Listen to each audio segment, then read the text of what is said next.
ही दृश्य आहेत मुंबईच्या भाजप कार्यालयातली। उपमुख्यमंत्री देवेंद्र फडणवीस भाजपच्या कार्यकर्त्यांसोबत नेत्यांसोबत जल्लोष करताना दिसतात। हरियाणात विजयाची हॅट्रिक आहे तो झाकी है, महाराष्ट्र अभी बाकी है असं म्हणत भाजप आज मुख्यालयात जल्लोष करतंय।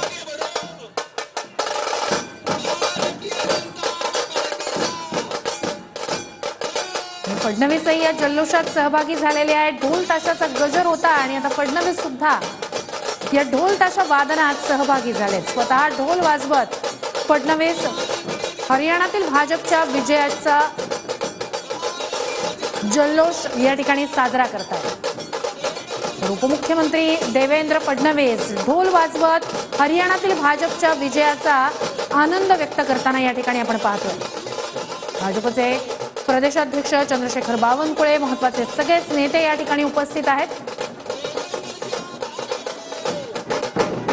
मुंबई आणि नागपूर या दोन्ही ठिकाणी भाजपच्या कार्यकर्त्यांनी जोरदार जल्लोष केलेला आहे। हरियाणातले सुरुवातीचे कल त्यानंतर हा संपूर्ण बदललेला कलांचे आकडे हे भाजप पुन्हा एकदा हरियाणात सत्ता स्थापनेची हॅट्रिक करणार असं सांगणार आहेत आणि त्यानंतर आता भाजपकडून जल्लोष केला जातोय।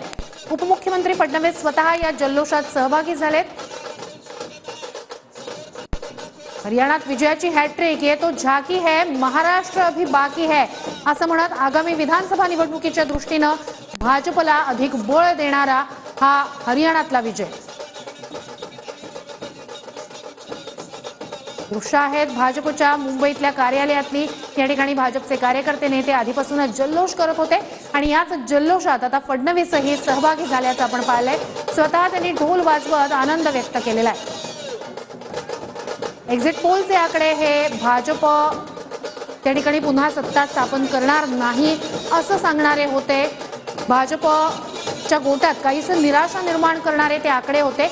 मात्र आज सकाळचे आकडे जे सुरुवातीच्या आपण म्हणतो आघाडीतले आकडे असतात ते आणि त्यानंतर हा झालेला पूर्णपणे उलटफेर जो आता भाजप त्या ठिकाणी सत्ता स्थापनेची हॅट्रिक करेल असे सांगणारे हे आकडे आहेत आणि त्यानंतर भाजपच्या या सगळ्याच नेत्यांच्या चेहऱ्यावर एक वेगळाच आत्मविश्वास आलेला आहे। कारण आता कोणत्याही क्षणी पुढच्या काही दिवसातच महाराष्ट्रात विधानसभा निवडणुकीची घोषणा होऊ शकते आणि त्या दृष्टीने महायुती म्हणून आगामी निवडणुकीला सामोरं जाताना भाजपसाठी हा विजय अत्यंत महत्त्वाचा आहे, आत्मविश्वास वाढवणारा आहे।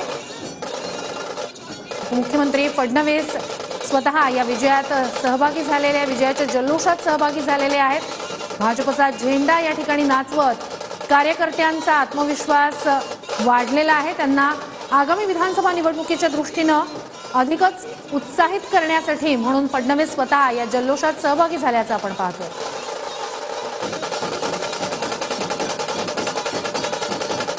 दोन दृश्य, एकीकडे भाजपच्या सगळ्या नेत्यांसोबत एकमेकांना पेढे भरवत हरियाणातील विजयाचा आनंद या ठिकाणी साजरा केला जातोय। दुसरीकडे फडणवीस स्वतः ढोल वाजवत होते त्यावेळेसची दृश्य आपण पाहतोय।